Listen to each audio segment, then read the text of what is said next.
Well, it was a great set to kick off the day, and now we're going to go to what will probably be another great set, Armada versus Sour Team. My name's still Gormizer, and joining me on the desk this time around, though, is going to be none other than Pretty Hair.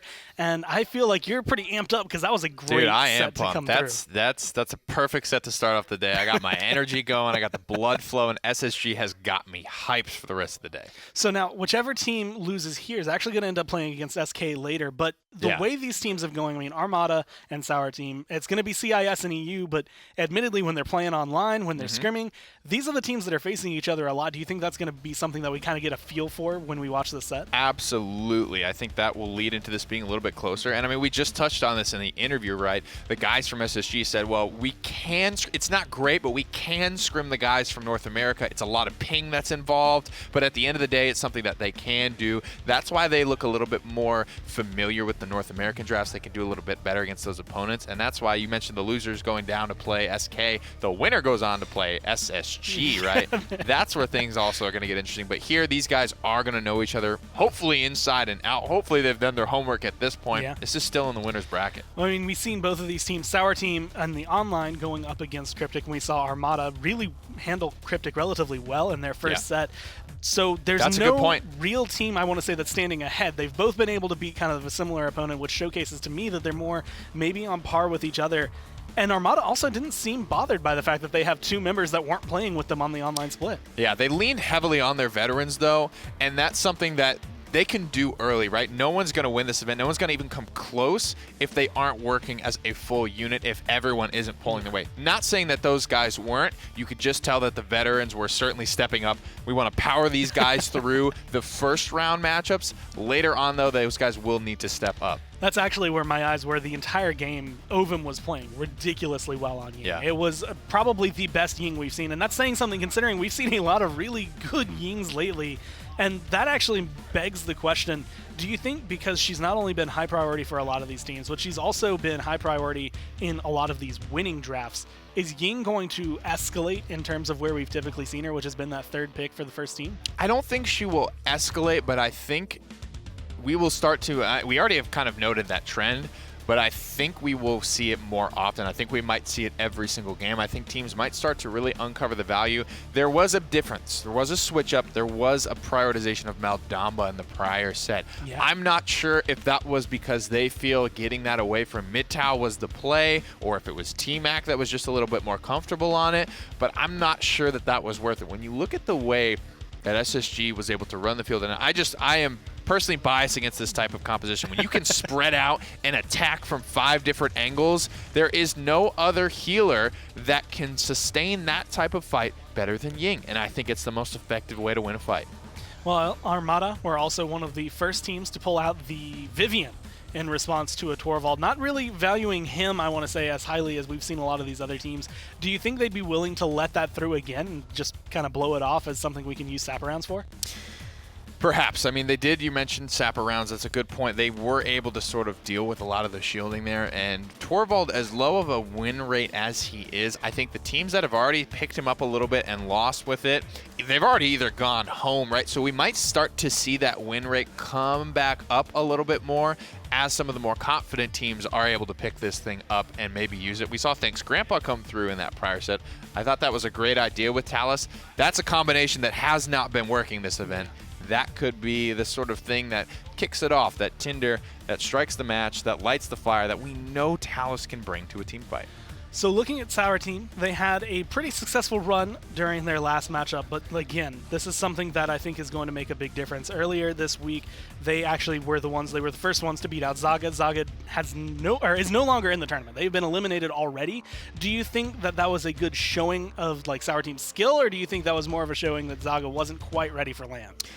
Zaga was a good team. There's no taking that away from them. The biggest question that we have, and that we can kind of answer in this set, right, is they got here by beating Nocturne's free agent boys, all those names that you kind of know. The question is, what was that team that they beat? How much of a shadow of their former selves were they? That is the only thing we have to go off of for relative power for that Zaga gaming squad.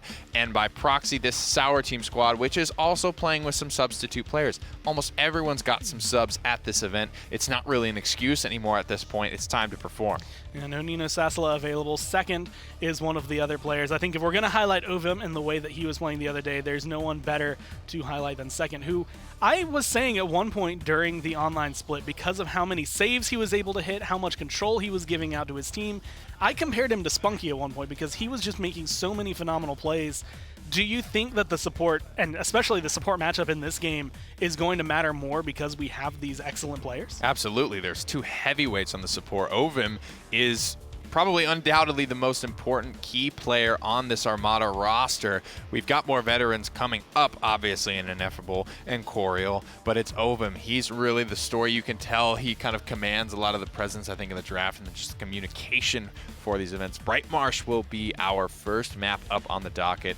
Support v support, definitely important to watch going into this matchup. Frog Isle, Jag Falls, Frozen Guard, and Fish Market all banned out, and surprise, surprise, Armada is going to be taking us to Bright Marsh. This is the one map that during the last LAN they were able to take down Renegades on. They were able to kind of keep themselves ahead every single time they went to Bright Marsh. It got to the point where we were always acknowledging this as their map. This is just going to be something that not only do they pick, but also something that typically they're going to find a 4-0 on because they just know how to control it.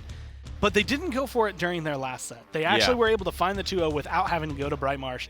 So do you think they still have that same spark? Because it seemed like they were starting to lose it online. Well, I mean, we have to remember, we noticed that, we thought it was kind of fun, and we brought it up in an interview, and they were like, oh, it's pure coincidence. We don't really feel any special type of way about Bright Marsh. So we'll have to see if that, you know, sometimes when you talk about a team being so highly, even if it was coincidence, maybe they go into this map with a little bit more confidence. I mean, a win is a win at the end of the day, and they have to feel good about it.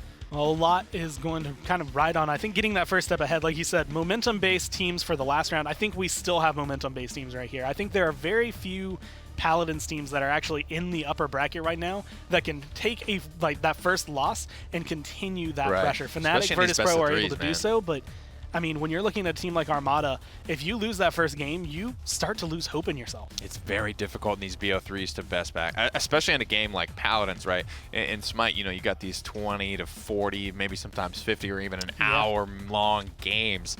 If you're getting stomped in a game of Paladins, you are in and out in 6 minutes. I mean, one of the captures in that SSG set took them 1 minute and 45 seconds. I would say 1 minute 30 is damn close to the mathematically fastest possible capture you can even have. So things can get away from you very, very quickly. And we're getting to the point in this event, especially in the winner's bracket, where the teams left here will absolutely curb stomp you. If you give them that opportunity to, they will run away with the game. And a reminder, whoever wins this set has to go up against SSG. Whoever loses has to go against SK. So depending on how you look at it, you're either going up against probably one of the toughest opponents you could face right now, as well as potentially going up against another toughest opponent, or going down against SK, which hasn't had the run of their life. So if you are looking at the way the bracket runs, I don't know if there's really a downside to winning or losing in this set. I don't think, except for going down to the bottom bracket, it's not going to be as much pressure, except that you always want that safety net of being able to say, we can afford one loss. It doesn't matter if we drop here. So if you can get the win, I expect them to go for it. I'm really surprised we're not seeing more Inara bans, to be quite honest with you. A champion that is picked or banned in every single draft for probably damn near the past year, right? It's kind of funny to just watch something like that happen. Watch her not only be picked and banned all the time, Gormizer, but be dominant, right? She does what she does so well, and the reason I think that she can fly under the radar is because what she does so well, it's not abrasive to your opponents. It's not necessarily frustrating to their gameplay experience. So it's something I think it's easy to forget or to gloss over, right? When you're playing against a Khan and you're getting ripped out of your back line, launched off the map, or held up for 6 full seconds. Let's wait 6 seconds. You can't play right now. You can't do it. Now you can play again. That pisses you off. That makes you want to ban Khan the next game, right? Just, you know, laying in damage. You're still getting damage into Inara. You're still charging your ultimate. You're still feeling good. Maybe you hit a headshot for 30 damage on it when she popped her mother's grace, right? But that's not something that makes you want to ban. I actually really like seeing the ban come through for Nara and the first pick, Makoa. It does leave open the Makoa, but Sour Team did ban out pretty much all of House Ico that is in the game as of right now. Leon and Khan both being taken away. And Leon is something I like seeing come into this because we've seen Torvald come through and have mixed success. We've seen Khan and Nara, like you said, come through and actually stomp through people. But Leon and Willow are those kind of like secondary, I want to say like most deadly champions to be able to pick up or play against just because of the anti-heal that comes with them. She's so flexible, man. I mean, so many Look at players. So many players can play Leon in this event. And it's just a good one, I think, to get off the board, especially if you're looking to go for something like a Drogoz, right? It's just a natural counter. Armada do grab one of his natural predators, though, in Androxus. No Torvald available to pair with it. Armada will have to make this pick operate on its own. And remember, once again, this is Bright Marsh for map number 1. 75% win rate there on Ying, 96% pick rate, and of course Ovum again. The other day when we got to see it, it was one of the best Yings I think we've gotten to see in the event. Granted, it did seem like it might have been a skewed matchup. I believe they were up against Ryder, so this is going to be the first, I think, big test for both of these teams as to how well they can actually put it up. Come on, let's fight! A lot of good answers now. I like what I'm seeing. I think if you can land the hooks on Drogoz, and that's realistic, I think, on Bright Marsh, that he's not, the airspace is not super high above you, especially if you are a below ground champion. They will run back the Vivian. Interesting to see this one. You mentioned, obviously, a lot of shields to shred through, both Ashe and Fernando, and it's just one more hit scan thing that Drogoz has to worry about. I mean, just looking at the shielding that they have on the side, Fernando and Ashe going to be a big threat, or I guess their shields are going to be threatened right now by Vivian, if that so is the way Armada wants it to go. But based on the drafts, who are you feeling a little bit more? Is either side really leaning ahead? I really like the way that Armada have put this together. Sometimes you can get, you know, Androxus isn't enough a lot of the times. One hit scan thing. They have 3, and they have a really good way to deal with the front lines. All the shields are going to get obliterated. I like what Armada have put together. Well, we'll just have to see how things are going to go in-game as we switch over to the casters right now to see Armada versus Sour Team, game number 1. Thanks, guys. It's Rain Day and Vox here on the cast for you in game 2 of today. And so far, game 1, or set 1, was pretty exciting here on this map. You think we're going to see a banger as well in set 2? We got a Vivian pick, man. This is the second time that we're seeing this champion at LAN. Anything like this is good, right? Anything that throws people a little bit for a loop. I love the fact that you got that early the secret strategy. Rounds. Yeah, exactly right. You're going to get rid of these shields, so you can just focus on Drogoz, right? The thing is, you're fighting into a Fernando, you're fighting into an Ashe. So much of that pressure comes from being able to deal damage and then have this big safety net. Ashe is dealing damage behind that shield. Fernando is, I deal damage, I put the shield up, and then I scoot away. And this time, they won't have the ability to do that. Now, if Sour Team wants to overcome the fact that their shields are going to get burned down very quickly, they have to be much more conservative with their aggression. They can't be super aggro, they can't be very liberal with it early on. They've got to be a little bit more reserved here. And Ineffable looking for the opportunity to maybe deal some damage to a Fernando who seems to have got their clown boots on. And the great thing about it, and the only issue is the variety of areas he's going to have to apply pressure. But so far with the Makoa, I feel like this is just such a good lineup from Armada. They usually don't lose. If they lose at all, it's slightly in the draft, and Opum does a great job of putting them into a place of success.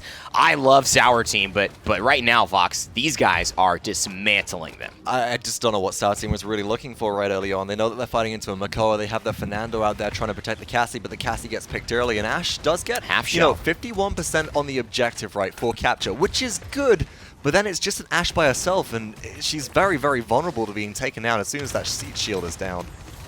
And that'll be nerfed, actually, next patch, the ability for that Salvo and the Fire Spit to cover basically half the world in the realm.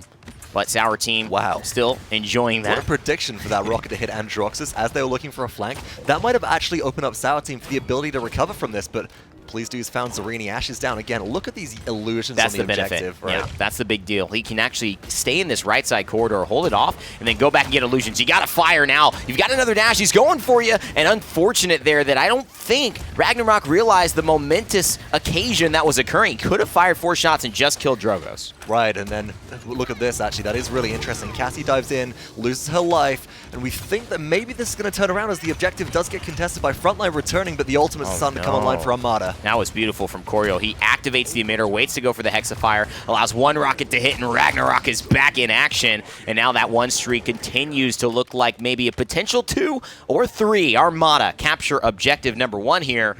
And it looks good for them heading into this map. You know, I think that would have been a bit of a different story, Evan, if the ultimates hadn't come online for Armada quickly enough. We saw a Hexafire being used by Coiriel there at that point, second on the damage chart so far, as well as also the Illusory Rift, surprise, surprise, being used early on by Ying. Yeah. But that allowed them to reset the fight. Sour Team found their way onto the objective. They had their front line back. They're in a good position to contest without an Ancient Rage being available, but Makoa, who's about to die, gets a full heal, and then straight back to business. This is the power of what Ying brings to these compositions, and Ovum has played exclusively Ying so far in this tournament. You can see why it's being so effective. Minute and 50 here on the objective. Is most of Armada holding back and just trying to get both of the channels on the right and the middle kind of secured, get some vision as to where Sour Team is lining up to defend. Most of the fight might take place either on this right or far left side, where Please Do is trying to make his way in. The Turtle with a little bit of poke and opening up some rhythm. Look at this, making a play. Ragnarok, the sub, coming in at the last minute and now getting aggressive. And I feel like that's a really good way just to open up all of Sour Team. Everybody retreats, Whoa. but no, they find the Drogas as well in the retreat. 3 members down, 4 members down of Sour Team. This is awful, Evan. I mean, this is Armada's map. Wow. I mean, this is Triple Armada. for Coiriel. Beautiful stuff from the Ruckus, but you gotta say, I gotta give Ragnarok all the credit there for just applying the pressure and making them look upwards. Right. And there's no way to look at this Ruckus on the ground and look at the Androxus. You have to choose your threat, and they both end up getting the job done. You know, we'll talk a little bit more about that during the round break right now as we are in the contest. Here comes the Soot Donuts, Evan. Sour Team are trying to contest. They do have the Dread Serpent and the Immortal if they need to try and hold, but can they get it through? Oh, big kill from Hayes as well, Vox, so that's gonna push them back for just a few moments. And I think this will be the respite they needed. Sour Team don't have the Dragon Punch, though, and no Assert Dominance. And look at this, Armada are just being able to charge ultimates. Notably, though, Illusory Rift was actually used during that last fight to just try and maybe get some of Armada out. Everybody ends up falling anyway, maybe just due to maybe Kinetics anti-heal or Brand anti-heal or even Follow the Sun, just listing cards at this point, folks. But Sour Team do have 3 of those in, but up and over again. Here we go, looking for Armada to try and get a conversion. Dread Serpent onto the Androxus. They wanted him, they got him, but at what cost? They use a Dread Serpent here with 10 seconds left. That will not be charged up for the next round, and they're going to at least force the Hexafire. I think you feel good about that if you're Sour Team. You got a Hexafire for a Dread Serpent. You did use your Dragon Punch, but that's already 66%. It looks clear that you're going to hold, get a little bit more damage for Hayes, and he's back to 74 as the round will conclude, and Sour Team will hold defensively. And that's just not a good thing for, you know, honestly, Armada's ultimate economy. And I was surprised that they decided to commit ultimates right at the end there. Look at also how fast that Makoa in Ancient Rage got focused down. That's true. Big game Cassie, Evan. That's one of the really big stories that's going to start coming into effect as this game gets on. Maybe once some Wreckers online and those shields are a little bit effective. We know it swings. We know against the Leviathan Makoa in Ancient Rage, it really swings as well. And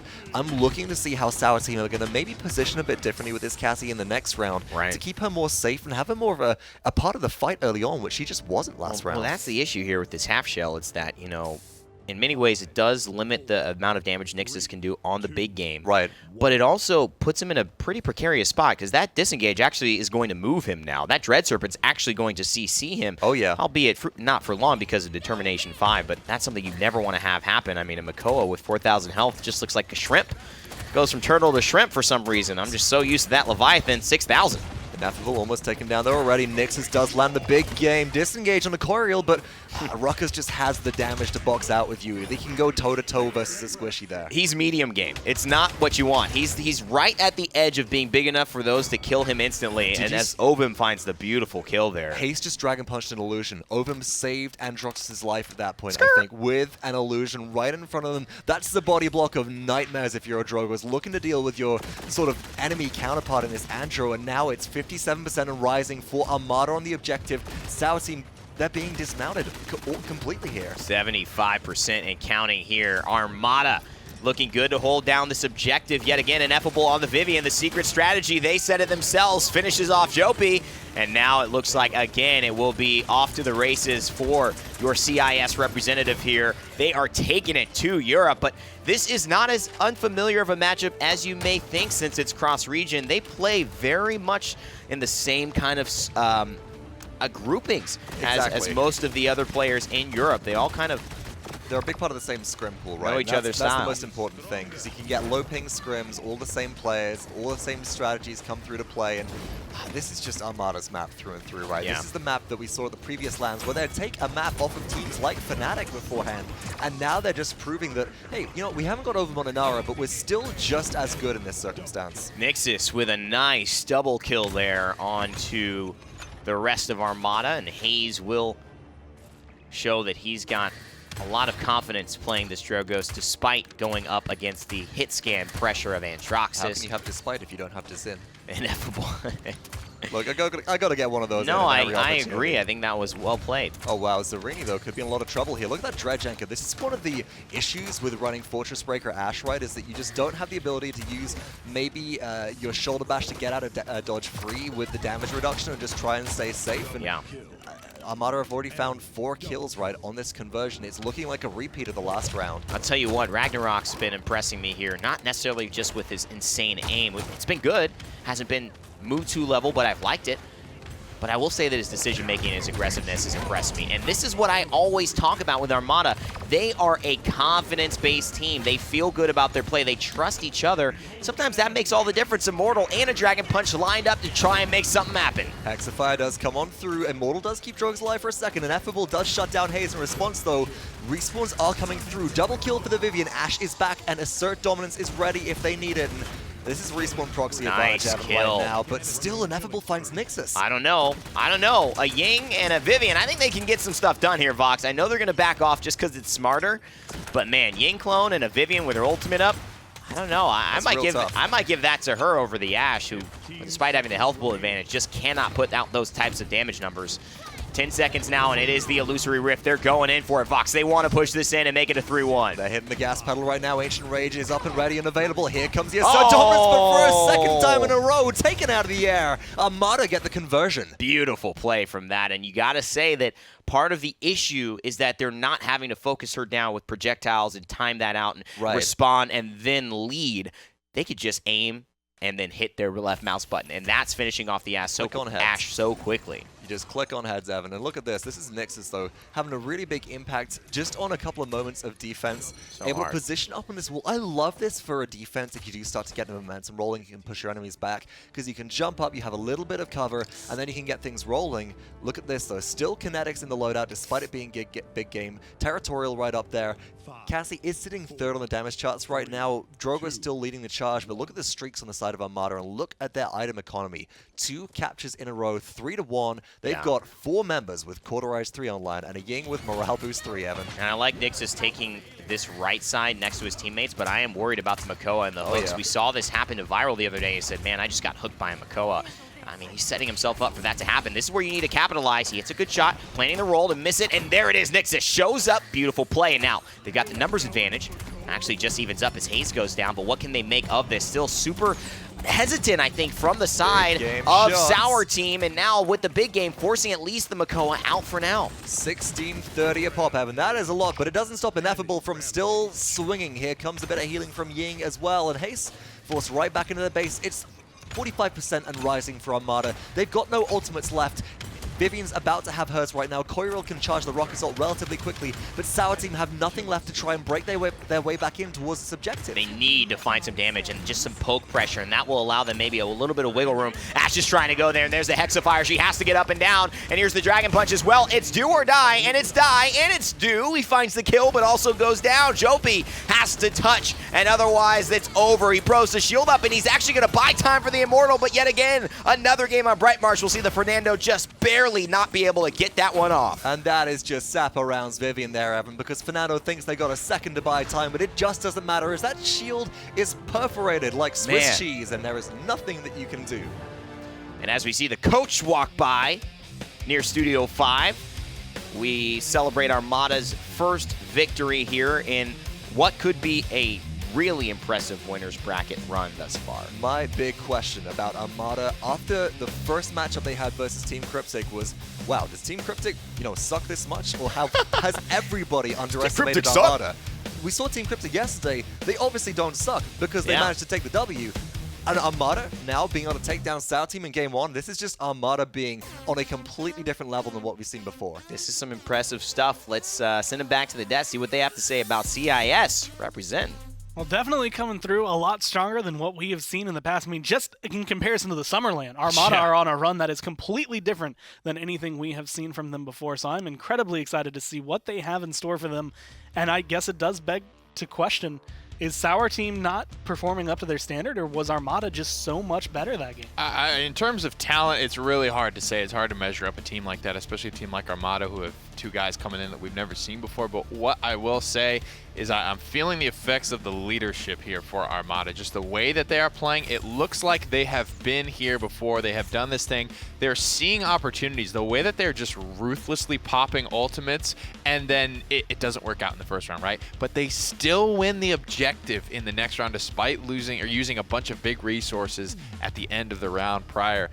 Those types of things happening for Armada just give me copious amounts of confidence for them going forward. You had mentioned actually before that, we're not seeing too much out of Please Do in Ragnarok that I think is like out of the ordinary. A lot of it is Coriel, Ovum, Ineffable as like that center core. And it kind of still was. And it still was, but I think it's the perfect way to bring players in because Please Do doesn't go for the Leviathan. Like, they go for a different style of play than what we've really seen out of a team pretty much from Europe at all. But it works out because the draft Sour Team pick up. Do you think that the way things are going, like you said, with good leadership, is this the kind of play style, the kind of drafting style, the kind of talent choices that will bring you maybe Armada to HRX? I've got him going. Go Armada. This is my, admittedly, my spicier pick, but I do have Armada top 4 in this event, and I believe if they keep playing the way that they are right now, getting good drafts, getting good leadership, making good calls, and these types of just decisive play. They went for it. They tried to convert this. They're popping ultimates every single round. They just did not let off the throat of Sour Team. Putting that type of pressure on a team in a best of 3 is a really, really important thing. I want to know your thoughts on the Vivian. I feel like this is not only Armada kind of playing something that they have practiced online, but also maybe even just looking at the way console players have played. Like, Vivian brings a lot to the table, and I think Ineffable was able to unlock every single aspect. The thing that worries me a little, it's working right now, right? It's not something that's common, so it's going to work right now. It's going to work against these earlier round matchups, these teams that don't necessarily are super used to playing against it or are super used to adjusting around it. Like, I don't know how many drafts Sour Team are coming into this event with feeling comfortable running. Right now, it's going to work. Later on this event, I don't know. I don't think so. I think every other team that is going to go and eventually face off against Armada is going to be aware of that. And it's Ying, it's Vivian, it's Ruckus. This is exactly what they did in their first round matchup. This is pretty much how they put the beat down on that opponent as well. I don't know how long they're going to be able to continue to get these carries. Need to see a little bit more flexibility, but I mean, if it ain't broke, don't fix it. At least not yet. You just got to make top 4, man. I don't. If that's what it takes, that's what it takes. Again, from this point on, I mean, if you win here, then if you are able to win your next set, you are guaranteed for HRX. Otherwise, if you lose the next set, or if you lose here, you've got to make that run through the lower bracket. It's going to get a little bit more difficult down there since everyone is still waiting. But Armada right now are 1 win away from putting themselves up against probably the toughest opponent that you could go that's not Virtus Pro, not Fnatic, and that is SSG right now, the top 3 who are sitting up in that next round of the winner's bracket, where Sour Team, especially, and you can kind of see in their faces, looking like they might end up getting knocked down. It's going to Serpent Beach. It's going to be a lot on the line for this map, and a lot that I think kind of plays in favor, admittedly, of Armada. And we saw a lot of interesting bans in the first game. That's why we are seeing that Makoa come through. Inara was taken off the table, as well as Leon being taken off the table. It's these big ticket champions that, there's some value in letting a guy get in a rhythm, I think, on stuff like that. So when you let through strong stuff like the Makoa, right? Yeah. It's strong, but if if the person hasn't played it in a day or two, and they've been playing nothing but Inara after Inara after Inara after Inara, I think forcing that person to switch gears might be a good call here. We'll have to see if that theme continues in the bans for Game 2. Well, Zarini on Inara the other day was almost unkillable. So I'm wondering if that is going to be another ban that comes through. Yeah, he was like Sour top Team, damaging too. Yeah, we're damn near it. And Sour Team are in a position to pick it up first. They don't want to ban it. They don't care. So Khan or Inara, which one do you want to give away if you're Armada? That is the decision they have to make right here. But Leon, Torvald, as well as the Makoa, all going to be taken off the board. So Armada having to kind of pick their poison. Which one is going to feel worse? First pick is This is a big moment here for Armada. We've seen teams go for some pretty wild stuff. You know, sometimes if the decision is too tough, we've seen teams just pass the ban, right, and keep it all open. Say, if you're going to get something strong, we're going to get something strong. Serpent Beach, like you mentioned, Androxus will take a seat. Definitely a big pickup. This is something that played a lot in the last match, and I expect if we had seen it on Serpent Beach here, it would have been big for whichever team got it. Probably Sour Team, considering they have the players that tend to favor it. I think they have about 2 or 3 that like picking up that Androxus as well. So taking that away leaves both the Khan and the Inara open, which gives them that flexibility of we still banned out something annoying, but unfortunately we did have to give you the Inara in the process. I want to see Armada go for the Ying in this pick phase though, because that has been playing, I think, a huge role in their success. We'll have to see if they go for it. Pretty even spread here. 1 damage, 1 flank, 2 front lines banned away. Big stuff like the Fernando's still open and available. So much is open right now. They're going to grab an early Drogos with so many hit scan threats off the board. This now begs the question of what will Sour Team do to counter this out? Will Cassie be enough for them? Well, Drogos, Fernando, both going to have anti-heal in the brand and the follow the scent, so ways to potentially lock Inara down a little bit more. If you can't get Leon, you don't have the Willow, might as well go for probably the highest damage that you could have, as well as one of the best aggressive front lines that you can have. But it does still leave a lot open. I mean, Khan, Ying, which might not be the pickup here, but still very important champions that have been having a role. Khan's been iffy, I think, based on Vox's stats during the last couple days, but Ying, you can't really argue with 75%. He certainly can't. Time to take They charge. will scoop it away, leaving the Maldamba for Ovum.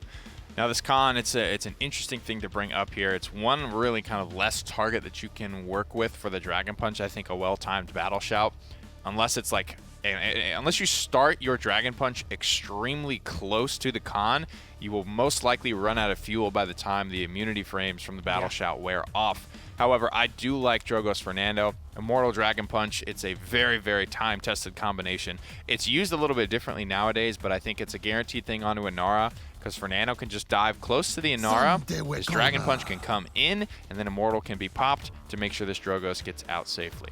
Well, this is going to be the first game, I believe, we've seen Ovum not on the Ying, switching over to Maldamba. That's not to say it's the first game he's ever played Maldamba. We've seen it countless times online, but it's just with the way this LAN has been going, it hasn't quite been as comfortable. So I'm wondering if that switch up's going to make a big difference. They grab Ruckus, and admittedly, this just feels like a pretty comfortable draft from them. Yeah, the difference is going to be they're not going to be able to put as much spread pressure safely. I mean, the Ying ultimate is frankly the thing that I like the most about her kit. I think that's pretty much what she brings to the table, and it's kind of the defining thing for most of the supports. I mean, you saw it last game, right? There was a difference of about 20,000 healing.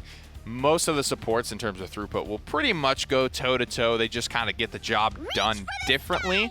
The difference here is that ultimate, though, of course. There was some... I have to definitely commend Sour Team with their Maldama. They hit some great fears last game, so if Ovum can look to do the same, I think it will still be an asset to their team without a doubt. I don't think I can think of a scarier lineup than Inara, Khan, Ying, Willow, Cassie. When you banned out the Leon, you banned out Torvald, so there's nothing to really counter that Willow, nothing to take her down easily. And Armada banned out the Androxus, so they don't have anything either on the side of Sour Team that can hunt the Drogos, but also on the side of Armada to take down the Willow. I mean, they're about to lock it in, so I was going to ask you what exactly you wanted to see, but how are you feeling about Armada's chances right now?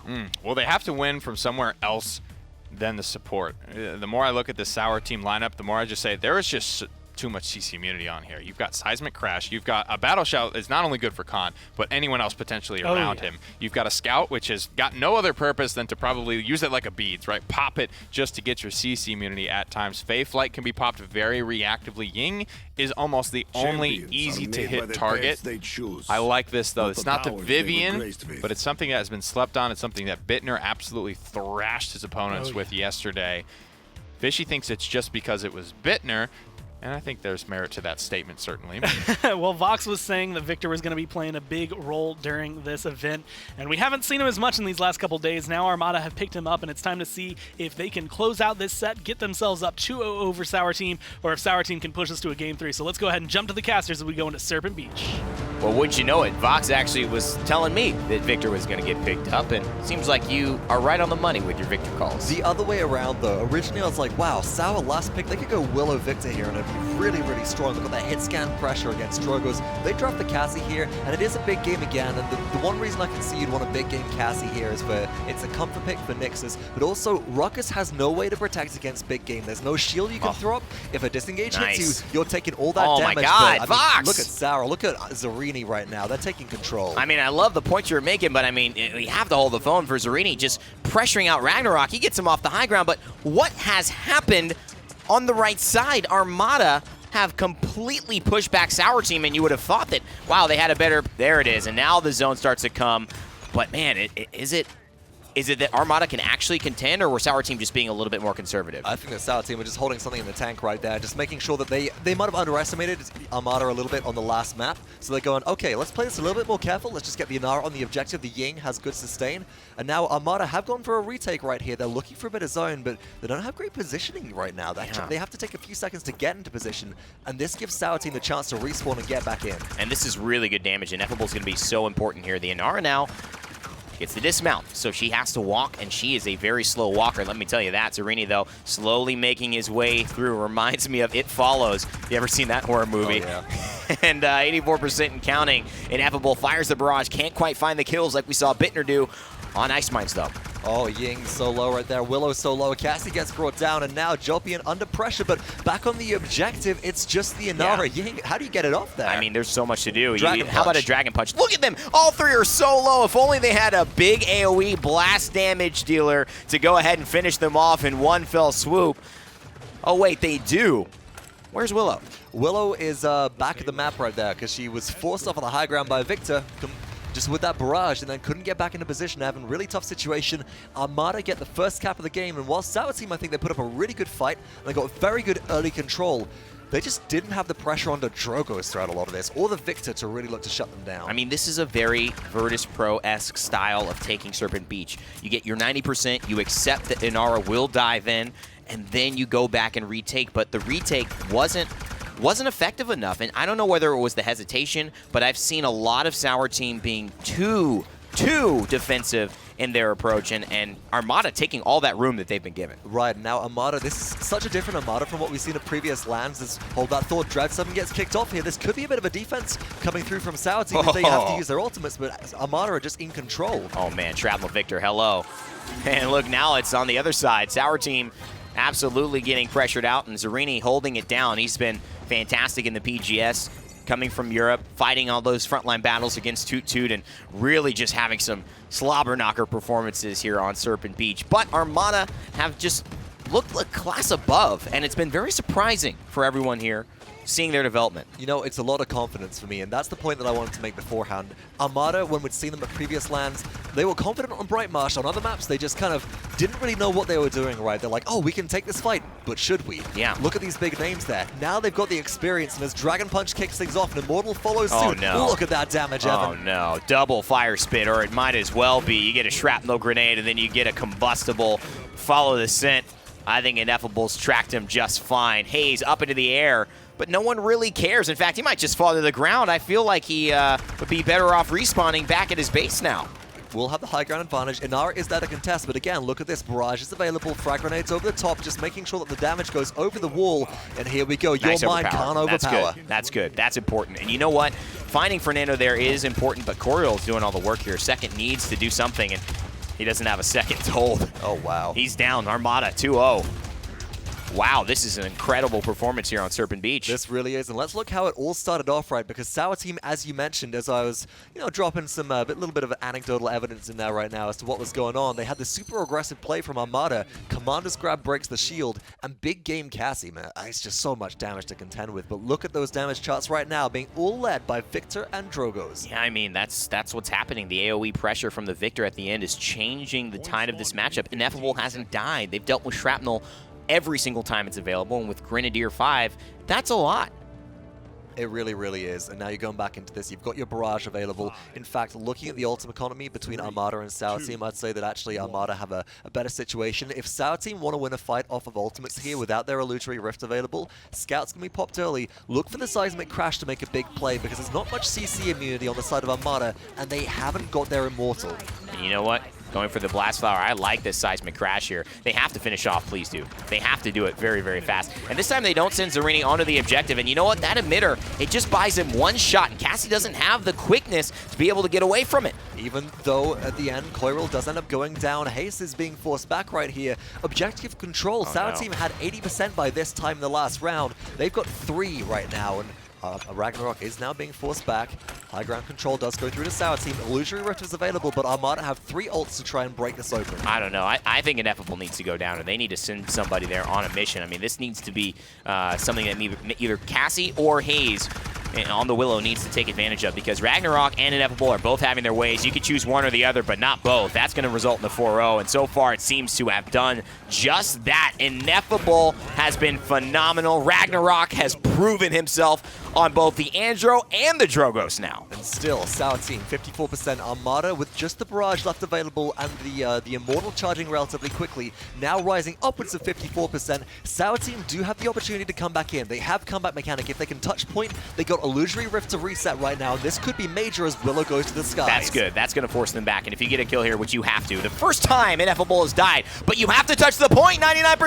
Zarini gets there. You need it, Haze. You got to find it, and Haze makes the plays. And that means Ovum, he's going to go down as well. Not long for his day. Seedling comes through. Oh, what a craze. Haze, triple kill. My man's going off. And that is the point saver right there. That's the re-engage potential that Sour Team had with the Illusory Rift and the overpower to boot. Again, just really big things coming on through, but we can't not talk about Haze. That Fate Flight chasing around Ragnarok, making sure that Ragnarok couldn't free fire even without getting the kill. This Drogoz is doing more bobbing and weaving than damage output at that point, and so Sour Team there. Inara can contest, they can stay alive, and now this push is going very quickly.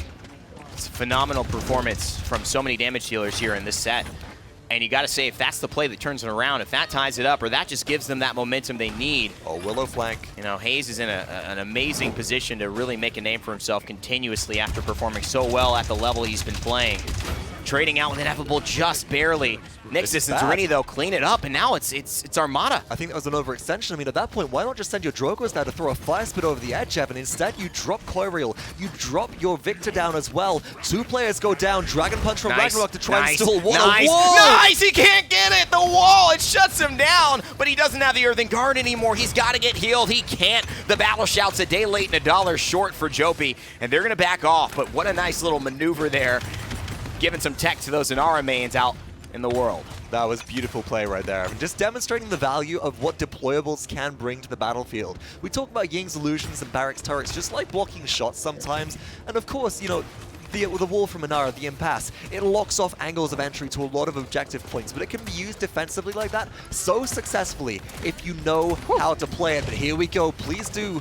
Almost gets shut down again. Same strat, but this time the shield does come up after the commander's grab, saving their life. And you know what? They're working well together. I like Jopi and Nixus working well together, but the problem is that, you know, you've got to find value, and there it is. And can Nixus stay alive? No. Him and Jopi both go down. Haze falls as well. It's a 4-man wipe. And there's probably one more chance at salvation here for Sour Team to be able to tie this one up. Armada holding strong.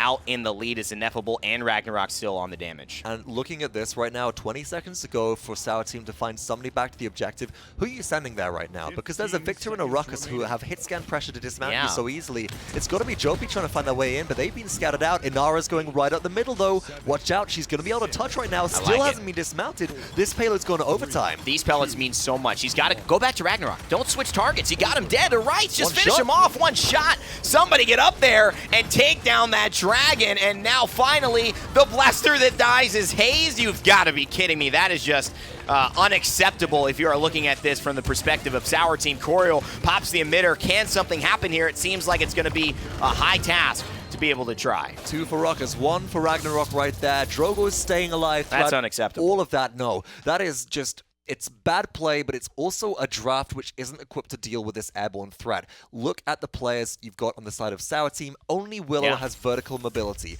and that is a big problem. This airborne battle only really goes in favor of Willow if Willow has Fae Flight, and this was Hayes making the hero play right now at 99% for Armada to save the objective, killing Ragnarok. But again, the condition there is that they have the ultimate available. And the big thing about it, too, is he gets the kill on to Ovum, and he forces Ovum out of the line of sight that was allowing him to heal and stay protected, and he forces him into the line of sight of Nixus, who cleans up the killing blow. But, you know, you've got to see a little bit more. And Ragnarok's staying alive. He's 12-2. That's now incredible. The problem is you've dealt with Victor. Can you manage the Drogos? Even if you don't kill him, which that was unfortunate they weren't able to, can you manage him? So far, Sour Team haven't proven that they can. Well, it's 5 ults to 5 ults, and up Dead and over zone. goes Hit him. Dragon Punch. Mid-air. Oh Mid-air. my goodness, Do it. Kazumi's Do away. it. Do Ragnarok it. gets set Do out. it. Can you hit the mid-air shot? Oh my God, you've got to hit it, Fox. You missed. And both champions missed, so you got to say that worked out. But Ovum maybe gets a little too aggressive. Serpent. He's got to have a rocket come through, and they will. And oh man, Armada just a little bit better with the audible play call, and they take advantage of a missed opportunity. 3 ultimates to 2 for Armada, with Sour Team still having 46% on the objective. That's just the value of Inara still being brought to the table, Evan. And Sour Team still do have combat mechanic. They can look for a re-engage again. Overpower's available. That's the big game changer for me. They've got to pull somebody high value. Maybe it's ineffable. You can see the jumps here. They're looking for it, but it's going to have to be Fernando instead. And you know what? I like that they go around the corner. He throws him up, but he's going to actually charge back on. Nixus finds Please Do, though, so it's just a momentary glimmer of hope. Zerini drops the wall, but it's not going to mean that he can get anything off in this fight. And I think Armada, they might just be primed to do it and go on to the next round. It's going to be a 2-0, Evan. It's 93% and rising. Joppy is back here for a second. They're going to try and dash in, but it's too little too late. Armada, what a close. Wow. This has been clinical. Clinical from SSG and now Armada. These two teams, what a matchup that's going to be. And I cannot believe how stunned Sour Team have looked. Some of my favorites here from the European underdogs out of the PPL to go far. And you know what I loved right there at the end? You know, that final fight, Armada used 3 ultimates to get the advantage. Sour Team only used 2.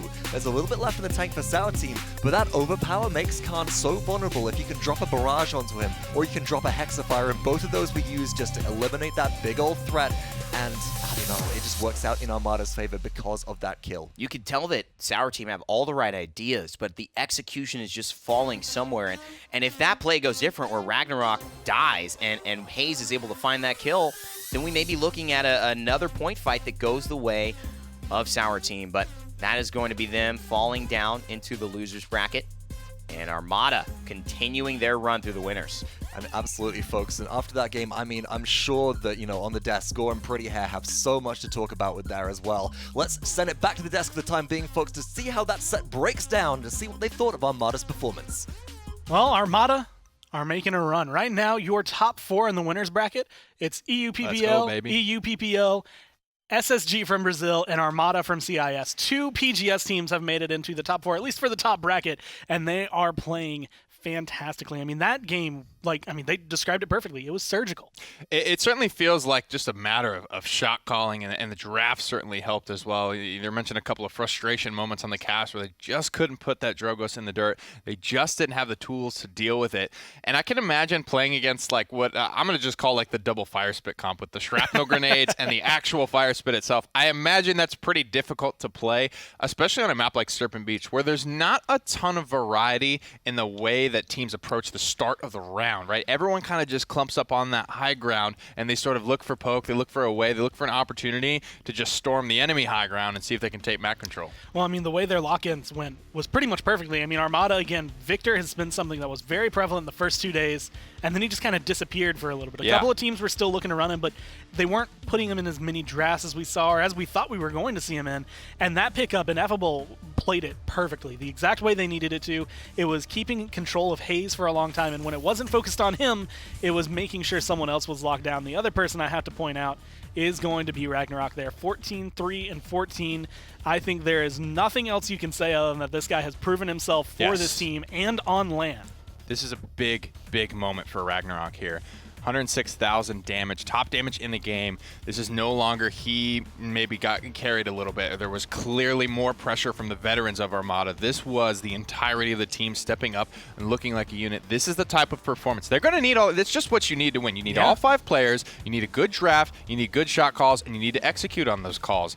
All of that happened here for Armada, and that's a really, really good sign for them going forward. I mean, even picking it up, I had actually written down a note because it's one of those things. Ragnarok, it is that moment where you have to prove yourself. We kind of put Alex through the ringer during the PPL online split because it's one of those, you are now a damaged player in, you know, a league, or at this point you're on LAN. Like, your team has to perform, and Please Do is in the other position where it's like you're frontline. Like, you don't necessarily have to go out and get a ton of kills. You just have to go out and make sure that your team is playing solid. And so I do want to give shout outs to him because even though his slash lines aren't beautiful, even though you might not see some crazy damage numbers, he has fit into this team incredibly well to allow the others to have the space they have. He's doing the dirty work, and it's certainly a thankless job there, and it's one you have to reach out and give him credit for. And I think that, you know, that's what we've done here. But the thing that I wanted to talk about is kind of like that duel at the skybox, because that was pretty sick, honestly. But that, in my mind, was a bit of a choke for Willow. I think you can hit those shots. I think you can absolutely hit it. And my man's Ragnarok didn't even know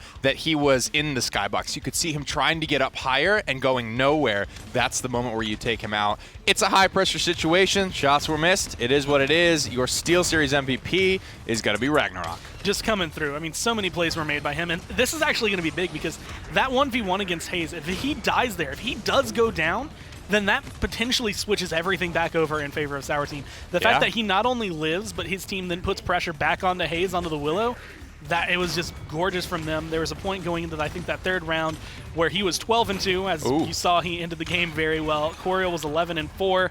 The team was playing well. And, you know, we've already seen, what, two Dragon Punches that land, connect, get the value without. Wow, that's a beautiful sequence there. That's 10,000 damage on the board. But hitting these Dragon Punches without the need for Immortal is what is so difficult for a lot of these players to do at this level. And the fact that you can do that, you can get it done. We saw it done twice. I mean, getting it done once, I think, is something that's worth commending at this level of play. So the fact that a guy can come in here, never played on LAN before, barely even played with this team before, to come in and have a performance like that certainly bodes well for them in the future. Well, with that, Armada is going to be moving forward, and Sour Team are actually the ones who get knocked down. So looking at the bracket, the way things have changed, you have Fnatic and Virtus.pro sitting up in match 19, match 20, Space Station versus Armada. The winners of those two will confirm themselves a spot for HRX. Seeding will be what matters after that, but they have to make it through some very tough opponents just to get to that point. And now Sour Team sitting down in the bottom bracket. They're going to be going up against SK a little bit later. Next up is going to be the Big Ego Sanguine matchup, and that one's going to be interesting. We're going to have an NAEU matchup coming down from the PGS, and there's so much that can go right, so much that can go wrong for these teams. I will say Sour Team, though, they did impress me with a lot of their plays. Hayes almost single-handedly wins them that second point capture. Zarini was impressive as all hell on that Inara, but there's only so much you can do when Armada play as fantastically as they did. And we actually have them standing by for an interview right now so we can go and hear what they think, what they're feeling as they have moved forward in the winner's bracket. Okay, guys, it's time to talk about a tremendous run here. We're with Armada, and we don't have Ovim this time around. So introduce yourselves to the audience. Tell people about you and your names and kind of who you are. It's your first time being able to talk to the audience. I think I will start. My nickname is Plizu. I was playing Paladins over 2 years. I was playing PGS in my team. I was a captain, and I was playing against Armada at finals, and we lost. And then they invited me to go with them, and I said yes, I will go. That's how. And my name is Ragnarok in game, and I never played PGS, but I am the kind of player who would like study the enemy, and I always watch videos, and I always focus on my aim, on my team play. And when Armada invited me, I started to think it's my dream, and I want to do this true. And he's our brain. Yeah, that's great. And you guys have had such a phenomenal run so far. 2 wins in those sets coming through. And my big question for you, Ragnarok, right now is, this is your first time then in a PGS level team? I never play on teams. Wow, slotting into this. How's the experience been for you, just like gelling with Armada, getting up to speed on how the competitive meta all works, and how's it been fitting into that kind of team environment? I feel great because I wanted to do this, and I am doing great with my team. And my team believe on me, and that's all of I need for win. You know, please do. I'll ask you this. I've always remarked over the last couple days that you guys have a family vibe. I don't know what it is, but you seem like a band of brothers and sisters, just a family that's here to have fun. And I wonder, do you think that the fact that you guys like each other, that you are happy to be here, that there's just a feeling of gratitude and joy, is that making a difference in your ability to make this winner's bracket run? Yeah, I think that friends are playing better than Как простые типа игроки. Короче, друзья лучше играют, чем простые игроки. And it's better to play with like friendly Yeah. attitude than with you can say to someone that he made a mistake and he will listen to you. He won't ignore you, so that's why I think it's good. Communication is the name of the game then for you guys. Once again, congratulations. Many congratulations to you as you advance through the upper bracket. That'll do it for the time being as we do head to a quick break between sets, but we look forward to seeing you in your future games. Okay, Thank you so thanks. much. Thanks, guys. Thanks.